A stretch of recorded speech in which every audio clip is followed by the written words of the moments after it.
Sahabat Oase Rohani Katolik yang terkasih, salam damai, salam sehat dan sukacita dalam Kristus. Senang sekali saya Teresa Wina bisa menjumpai kembali Anda pada Oase Rohani Katolik hari ini, bertepatan dengan Hari Raya Kenaikan Tuhan. Hari ini kita akan dibimbing oleh Romo Diosesan Antonius Suhardi Antoro. Romo, terima kasih sudah menyiapkan waktu, Romo. Terima kasih juga kita berjumpa kembali dalam Oase Rohani Katolik. Ya, baik. Mari kita segera awali perjumpaan kita dengan doa pembuka yang akan dipimpin oleh Romo Aan. Silakan, Romo. Marilah saudari-saudari yang terkasih, kita mengawali perjumpaan Oase Rohani Katolik kita dengan doa dengan tanda kemenangan Kristus. Dalam nama Bapa dan Putra dan Roh Kudus. Amin. Allah Bapa yang Maha Kasih, kami percaya bahwa pada hari ini Putra Tunggal-Mu penebus kami telah naik ke surga. Curahkanlah rahmat-Mu agar hati kami pun selalu terarah ke surga. Dengan pengantaraan Yesus Kristus Putra-Mu Tuhan kami, yang bersama dengan Dikau dalam persatuan Roh Kudus, hidup dan berkuasa Allah sepanjang segala masa. Amin. Dalam nama Bapa dan Putra dan Roh Kudus. Amin. Terima kasih, Romo. Antifon pembuka. Hai orang-orang Galilea, mengapa kamu takjub memandang ke langit? Sebagaimana kamu melihat Yesus naik ke surga, demikian ia akan datang kembali. Haleluya. Bacaan diambil dari Kisah Para Rasul bab 1 ayat 1 sampai dengan 11. Hai Theophilus, dalam bukuku yang pertama, aku telah menulis tentang segala sesuatu yang dikerjakan dan diajarkan Yesus sampai pada hari ia terangkat. Sebelum itu, berkat kuasa Roh Kudus, ia telah memberi perintah kepada rasul-rasul yang dipilihnya. Setelah penderitaannya selesai, ia menampakkan diri kepada mereka, dan dengan banyak tanda, ia membuktikan bahwa ia hidup. Sebab selama 40 hari ia berulang-ulang menampakkan diri dan berbicara dengan mereka tentang kerajaan Allah. Pada suatu hari, ketika makan bersama dengan mereka, Yesus melarang mereka meninggalkan Yerusalem. Ia menyuruh mereka tinggal di situ, menantikan janji Bapa. Katanya, "Kamu telah mendengar janji Bapa itu dariku, sebab Yohanes membaptis dengan air, tetapi tidak lama lagi kamu akan dibaptis dengan Roh Kudus." Maka bertanyalah mereka yang berkumpul di situ, "Tuhan, pada masa inikah Engkau mau memulihkan kerajaan bagi Israel?" Jawabnya, "Kamu tidak perlu mengetahui masa dan saatnya yang ditetapkan Bapa sendiri menurut kuasanya. Tetapi kamu akan diberi kuasa dan kamu akan menjadi saksiku di Yerusalem, di seluruh Yudea dan Samaria, bahkan sampai ke ujung bumi." Sesudah mengatakan demikian, terangkatlah Yesus disaksikan oleh murid-muridnya, sampai sebuah awan memisahkan dia dari pandangan mereka.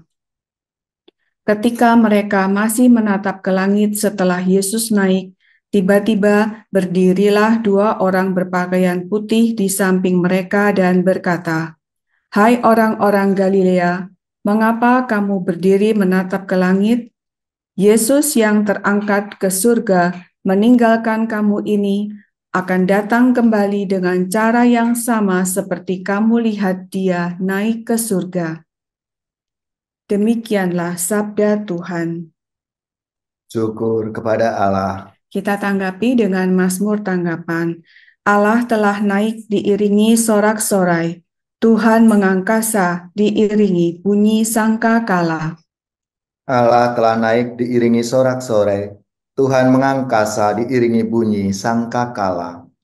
Hai segala bangsa, bertepuk tanganlah. Elu-elukanlah Allah dengan sorak-sorai. Sebab Tuhan yang Maha Tinggi adalah dahsyat, Raja Agung atas seluruh bumi. Allah telah naik diiringi sorak-sorai, Tuhan mengangkasa diiringi bunyi sangkakala. Allah telah naik diiringi sorak-sorai, Tuhan mengangkasa diiringi bunyi sangkakala. Bermasmurlah bagi Allah, bermasmurlah. Kidungkanlah mazmur bagi Raja kita, kidungkan mazmur. Allah telah naik diiringi sorak-sorai, Tuhan mengangkasa diiringi bunyi sangkakala. Sebab Allah adalah Raja atas seluruh bumi. Bermasmurlah dengan lagu yang paling indah. Allah merajai segala bangsa, di atas tahtanya yang kudus ia bersemayam.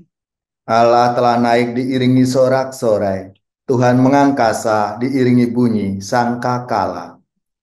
Bacaan kedua diambil dari surat kepada orang Ibrani bab 8 ayat 24 sampai 20.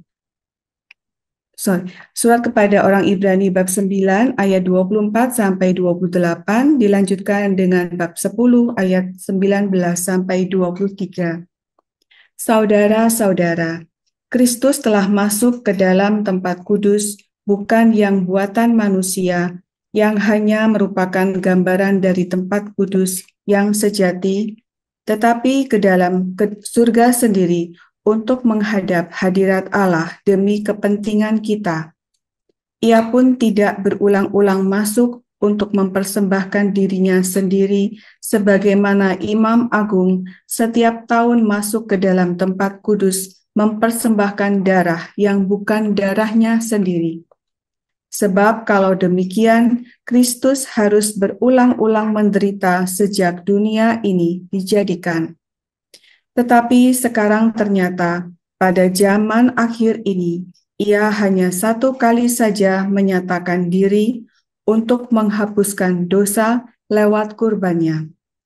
Seperti manusia ditetapkan Allah untuk mati hanya satu kali, dan sesudah itu ia dihakimi, demikian pula Kristus hanya satu kali saja mengorbankan dirinya untuk menanggung dosa banyak orang.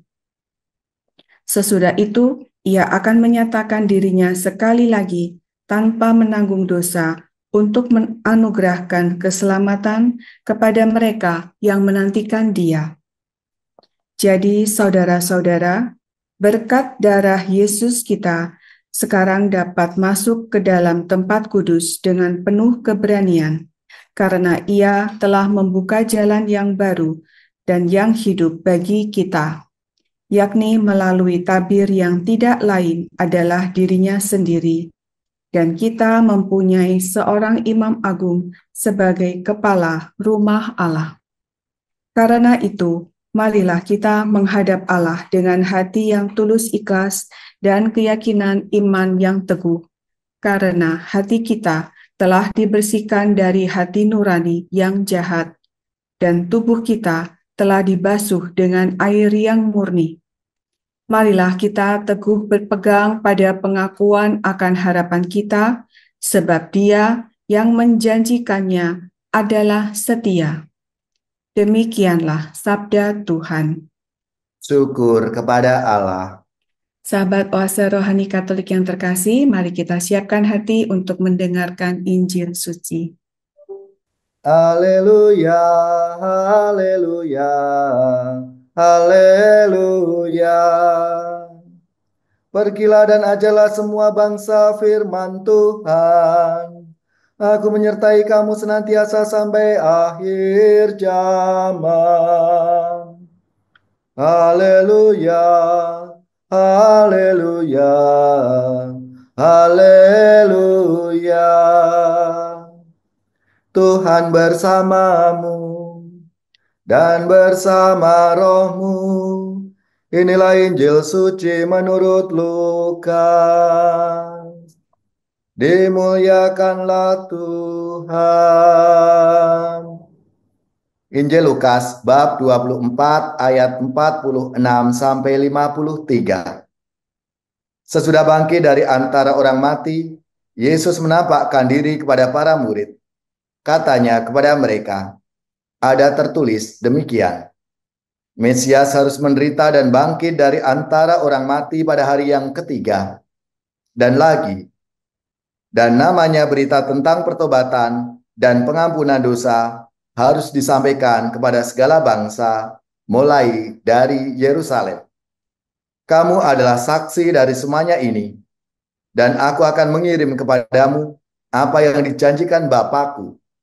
Tetapi kamu harus tinggal di dalam kota ini sampai kamu diperlengkapi dengan kekuasaan dari atas. Lalu Yesus membawa murid-murid itu keluar kota sampai dekat Betania. Di situ ia mengangkat tangannya dan memberkati mereka. Dan ketika sedang memberkati mereka, ia berpisah dari mereka dan terangkat ke surga. Para murid menyembah kepadanya. Lalu mereka pulang ke Yerusalem dengan sangat bersukacita. Mereka senantiasa berada di dalam bait Allah dan memuliakan Allah. Demikianlah sabda Tuhan. Terpujilah Kristus.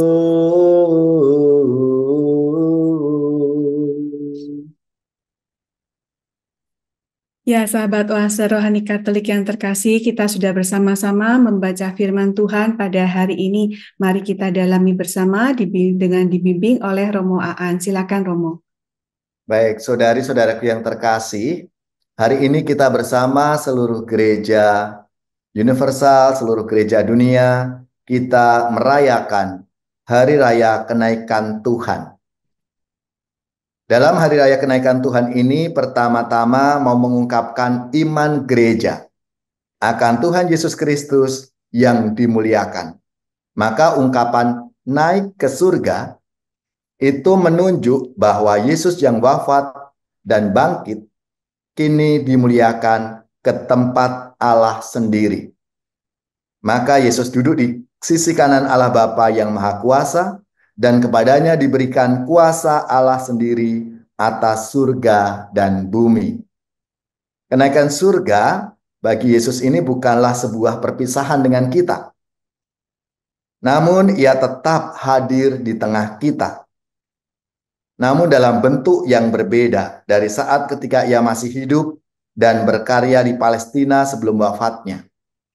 Kristus kini hadir di tengah kita dalam macam ragam cara dan bentuk. Namun hanya dalam Ekaristi, kehadiran Tuhan kita Yesus Kristus itu menjadi paling istimewa dan ini menjadi puncak iman kita. Maka sekarang tentunya menjadi tugas bagi kita semua, gereja, untuk bersaksi mengenai Kristus yang naik ke surga ini kepada dunia. Ini menjadi tugas kita, saudara-saudara yang terkasih, dan tentunya Tuhan Yesus tidak membiarkan kita sendiri. Ia menyertai seluruh hidup kita melalui perutusan gereja, yaitu kekuatan Roh Kudus yang akan dicurahkan kepada kita nanti pada saat kita Pentakosta atau turunnya Roh Kudus. Itu Saudari Wina. Ya, Romo, terima kasih. Jadi kita di hari ini dikuatkan ya Romo bahwa Tuhan tetap meninggalkan Roh Kudus untuk kita bisa menemani kita sehari-hari. Romo, kalau apakah Roh Kudus itu baru bisa diterima ketika kan kalau acara Pentakosta suka ada pencurahan Roh Kudus gitu ya. Tapi tidak semua umat Katolik ikut. Apakah lalu kalau kita tidak hadir pada acara pencurahan itu maka kita tidak dapat Roh Kudus gitu Romo?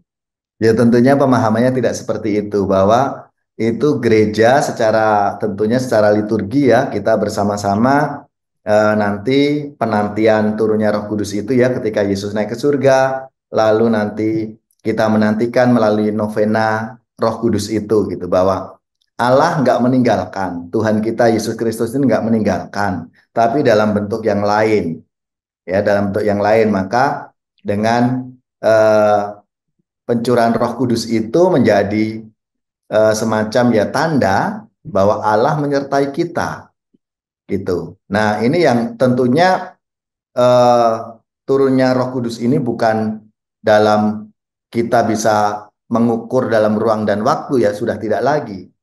Kalau dulu Yesus masih hidup jangan dan sangat jelas sekali, oh kelahirannya tanggal 25 Desember lahir seperti itu ya. Lalu usia 12 tahun Yesus remaja, Yesus berkaya dan sebagainya. Tapi ketika sudah wafat, bangkit dan bahkan naik ke surga atau eh, naik eh, merayakan kenaikan Tuhan itu sudah tidak lagi dalam batas ruang dan waktu. Maka ya setiap saat gitu. Hanya bagaimana kita menyadari Allah yang hadir itu dalam hidup kita, dalam setiap peristiwa-peristiwa yang kita jalani keseharian. Tentunya itu. Ya. Oh, mungkin juga itu ya Romo ya, kalau bahwa kita kan setiap kita juga ada sakramen Krisma juga ya Romo ya. Ya, betul. Sakramen Krisma itu kan nanti kita bicara mengenai kita sebagai orang beriman yang sudah kuat imannya, maka diberi tugas untuk memberi kesaksian dengan sakramen Krisma tandanya kan seperti itu. Ya, Romo, kalau Roh Kudus sudah ditinggalkan untuk kita semua, nah bagaimana cara kita supaya, karena Roh Kudus itu kan tidak nampak, kalau kita tidak merasakan, katanya ya Romo, tidak peka, kita tidak bisa mendengar atau merasakan tuntunannya gitu. Bagaimana cara kita supaya bisa lebih dekat, supaya bisa lebih peka dengan tuntunan, dengan kehadiran Roh Kudus dalam Ya hidup. tentunya kita mesti belajar untuk mendengarkan karena kan ini menyangkut nanti semacam ya sudah bentuknya itu kan suara batin Hmm. yang menggerakkan kita, menggerakkannya ke arah yang mana? Sebenarnya gampang. Gampang kita mengenali ini roh yang baik atau yang tidak. Ketika menggerakkan kita ke hal yang baik, gitu ya. Contoh saja kalau kita marah-marah dan sebagainya, oh itu berarti bukan roh yang baik Hmm. yang menggerakkan kita karena emosional yang ada. Atau ketika kita WA chatting dengan kata-kata yang negatif berarti itu memang bukan gerakan Roh Kudus. Roh Kudus selalu menggerakkan hal yang baik, gitu. Hal yang tentunya menyejukkan, membuat kita damai, membuat kita tenang itu tandanya gitu. Jadi Ya, kita bisa mengenali dari situ. Kita sendiri bisa merasakan kok. Ketika oh aku kok tenang ya. Nah, itu berarti kan roh Allah itu memberi keterangan sama aku. Berarti memang oh aku dalam situasi yang enak, yang baik. Tapi ketika kok aku nggak tenang ya ada something nih, ada apa ya? Kan gitu. ya, ya, Ya, jadi ada sinyal-sinyalnya dalam diri kita ini kita udah tahu sebetulnya harusnya.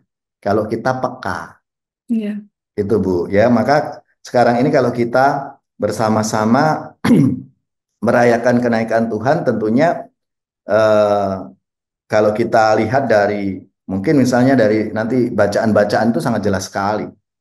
Misalnya bacaan yang pertama itu kan setelah kita mengalami peristiwa-peristiwa kebangkitan Tuhan, lalu kisah itu berakhir setelah Yesus naik ke surga kan, terangkat ke surga itu. Maka perpisahan dengan Kristus dimaknai bukan ini sebagai titik akhir, tapi sebagai suatu harapan kembali bahwa eh, nanti sejarah gereja dimulai dengan berkat kuasa Roh Kudus tadi, gitu. Berkat kuasa Roh Kudus yang nanti akan menggerakkan para murid untuk terus memberikan kesaksian. Para murid tidak berhenti pada, oh ya, oh Yesus bangkit, takjub, heran. Tidak, tapi sudah saatnya mereka bangkit, berdiri untuk bersaksi. Itu. Romo, tadi kan Yesus kan meminta kepada para murid tetap tinggal di Yerusalem, jangan pergi dulu, nanti sebelum dapat kuasa gitu ya Romo. Nah, apakah kita tadi kata Romo kita juga harus menjadi saksi? Kira-kira terjemahannya kepada kita saat ini apa Romo supaya kita juga bisa menjadi saksi-saksi yang kecil dalam kehidupan kita sehari-hari Romo. Nah, tentunya kalau tadi ini sebagai suatu ini ya, kan mulai dari lingkup paling kecil. Di sini para murid disiapkan dulu oleh Yesus. Maka mereka diajak untuk ya tentunya kalian jangan pergi dulu, bersama-sama dulu dalam kesatuan. Supaya apa? Tentunya supaya satu visi misi bersama. Baru nanti ketika sudah Roh Kudus dicurahkan, maka mereka kan diminta untuk nanti bersama Bunda Maria berdoa, mohon turunnya Roh Kudus itu. Setelah itu baru mereka bersaksi kemana-mana. Lewat apa ya? Tentunya lewat eh, tugas-tugas. Kalau konteksnya dalam dulu ya sebagai para nelayan ya mereka menjadi nelayan-nelayan yang baik. Tidak hanya dalam tanda arti tertentu sebagai nelayan yang cari ikan saja, tapi Yesus kan dalam dalam perintahnya kan menjadi penjala manusia, ya Iya, kan? iya. Itu artinya apa? Mengajak manusia yang mungkin selama ini nggak baik menjadi baik, yang selama ini hidup dalam kedosaan menjadi bertobat. Seperti itu. Lewat apa ya? Lewat apa yang kita lakukan ketika misalnya aku bekerja yang jujur, aku bekerja yang tanggung jawab. Kalau sebagai anak-anak sekolah mahasiswa ya mereka belajar dengan tekun, dengan setia, juga jujur, itu tidak nyontek, tidak apa ya? Ya intinya bahwa ya benar-benar berjuang untuk itu gitu kan menjadi kesaksian. Hmm. Jadi melalui kegiatan kita Ya, sehari-hari, melalui pekerjaan aktivitas kita sehari-hari. harian itu. Jadi nggak usah yang, oh apa ya supaya aku bisa menjadi saksi Kristus yang mungkin ya nggak harus yang seperti itu. Lakukan aja eh, aktivitas harian. Sebagai suami, sebagai istri, bagaimana mereka saling mencintai satu sama lain, mereka saling menghargai, saling memaafkan satu sama lain itu kan beri kesaksian. Ya, oh, Tuh, baik. ya, mulai dari keluarga, lalu ketika untuk anak-anak bagaimana mereka juga menyadari bahwa mereka membantu orang tua menjadi anak yang baik itu kan beri kesaksian Hmm. gitu. Di satu sisi ada keluarga yang mungkin dalam tanda kutip berantakan gitu ya. Eh, ini kok ada ya gitu loh.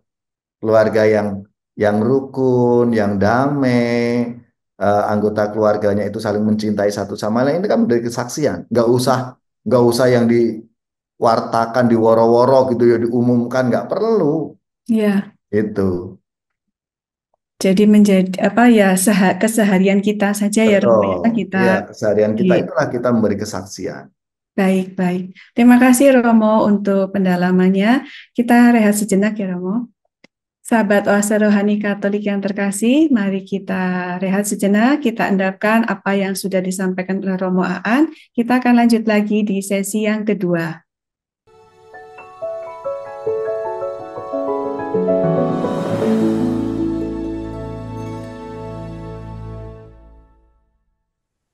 Sahabat Oase Rohani Katolik yang terkasih, terima kasih Anda masih setia mengikuti Oase Rohani Katolik hari ini yang bertepatan dengan Hari Raya Kenaikan Tuhan. Kita masih dibimbing oleh Romo Diosesan Antonius Suhardi Antoro.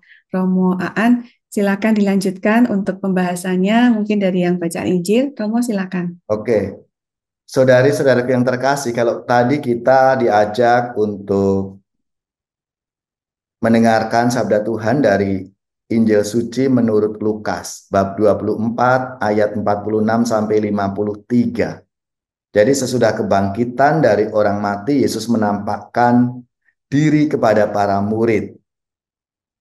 Lalu Yesus menjelaskan kepada para muridnya bahwa Mesias itu harus menderita, harus bangkit dari antara orang mati pada hari ketiga, dan berita tentang pertobatan pengampunan harus disampaikan kepada semua bangsa, mulai dari Yerusalem. Dan kamu adalah saksi dari semuanya ini. Ini tugas para murid. Jadi para murid diberikan semacam pembelajaran ya melalui kalau kita kita memperhatikan ya dari Paskah kemarin, lalu bacaan-bacaan setelah Paskah itu kan bagaimana Yesus pelan-pelan eh, memberikan satu peneguhan bagi para muridnya, karena para murid saat Yesus wafat, ya menderita dan wafat itu kan boleh dibilang terpencar-pencar. mereka mencari keselamatannya masing-masing.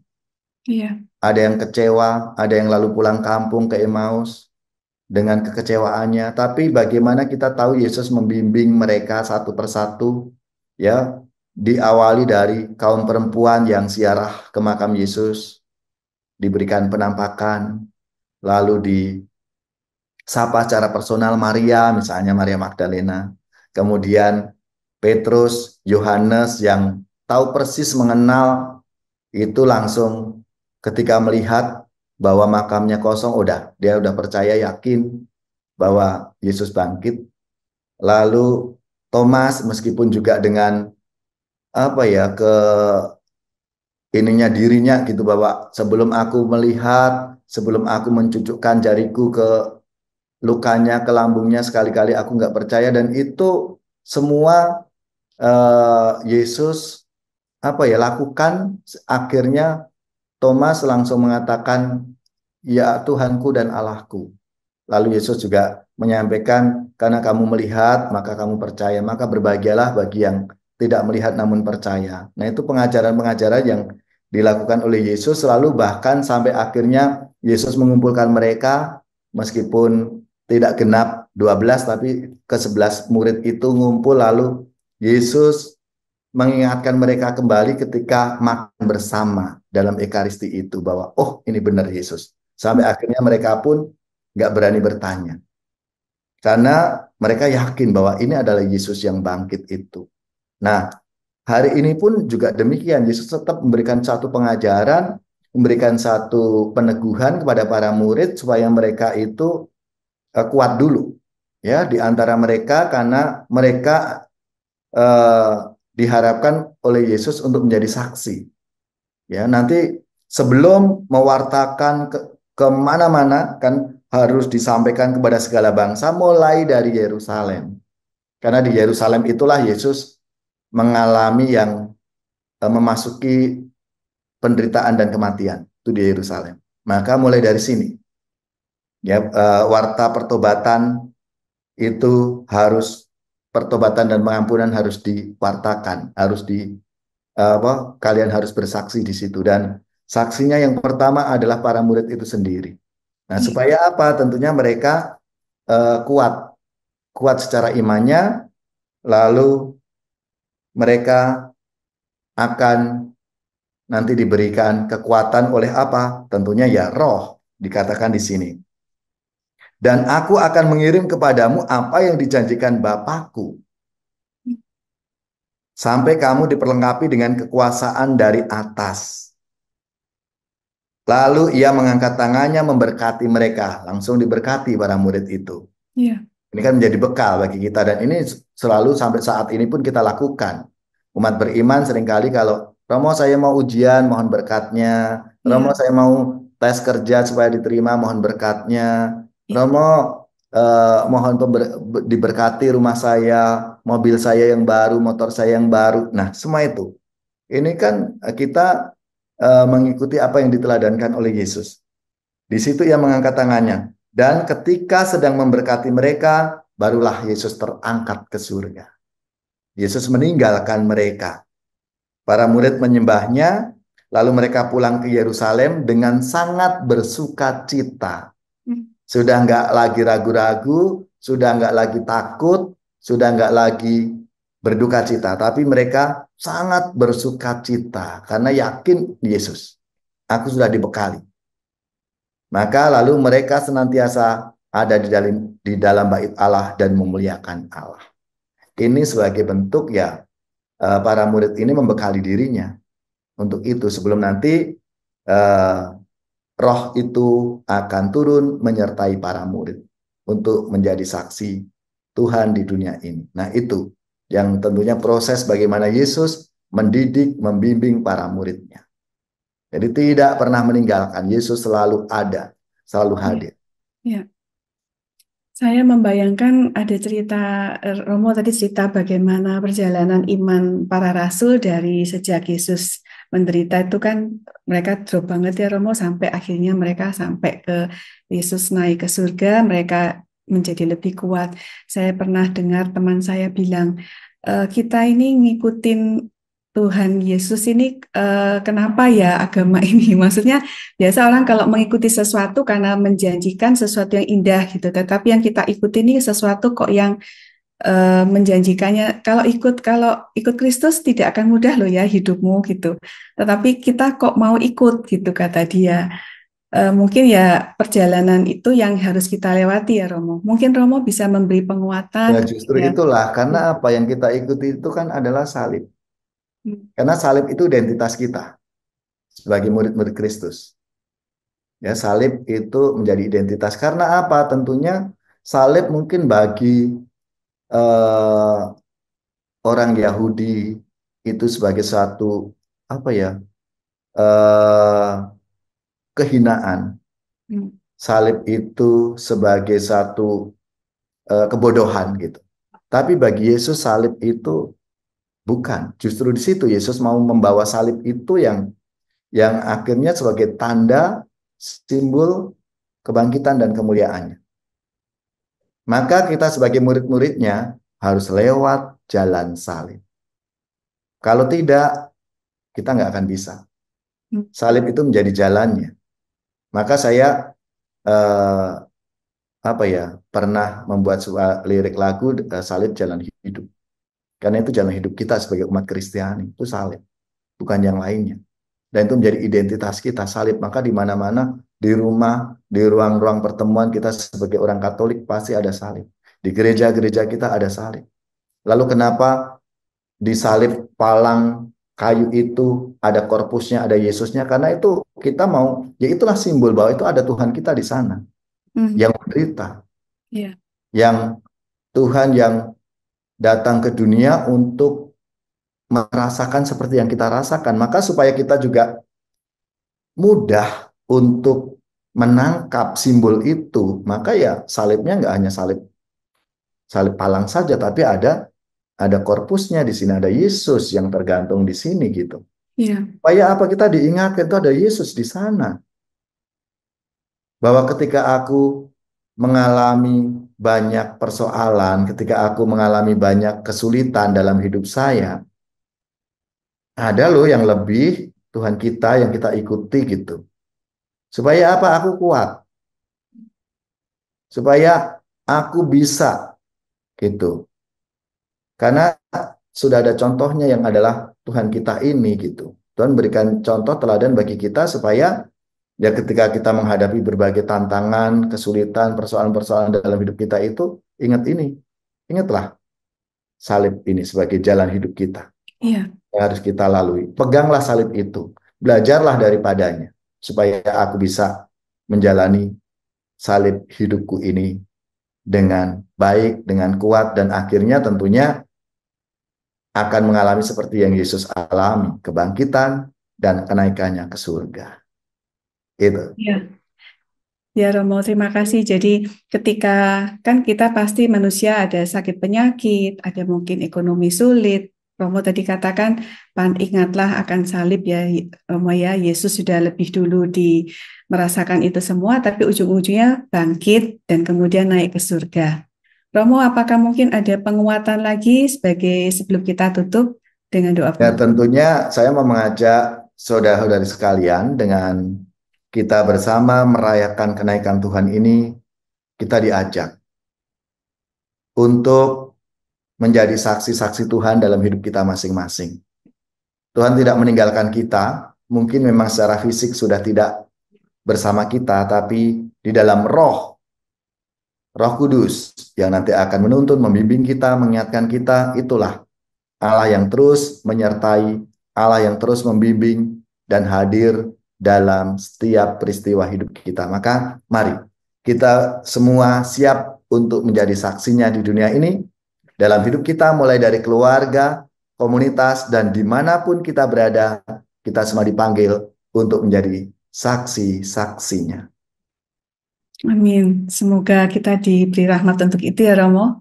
Ya, Baik, Sahabat Oase Rohani Katolik yang terkasih, kita sudah dikuatkan oleh Romohaan dengan banyak sekali inspirasi imannya.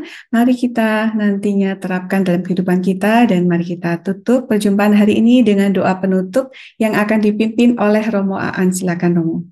Mari kita mengakhiri Oase Rohani Katolik kita ini dengan doa penutup dan nanti kita akan menerima berkat Tuhan dan tugas perutusan. Dalam nama Bapa dan Putra dan Roh Kudus. Amin. Amin. Allah Bapa yang Maha Baik, kami telah merayakan kenaikan Putramu ke surga untuk membuka jalan keselamatan bagi kami.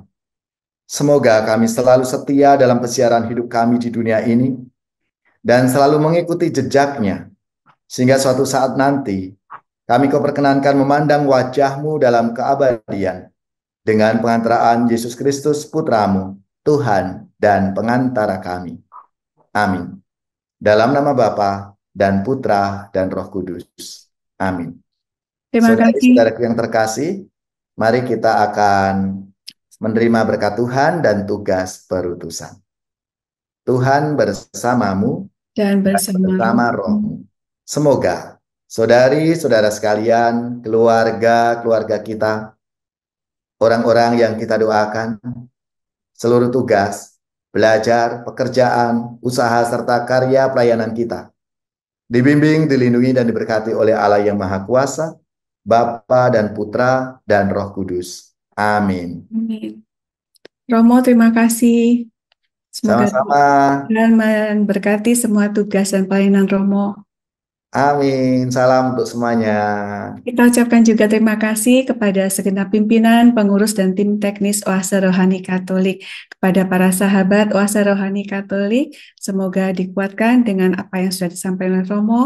Kita jumpa lagi di edisi yang mendatang. Salam sehat dan sukacita dalam Kristus.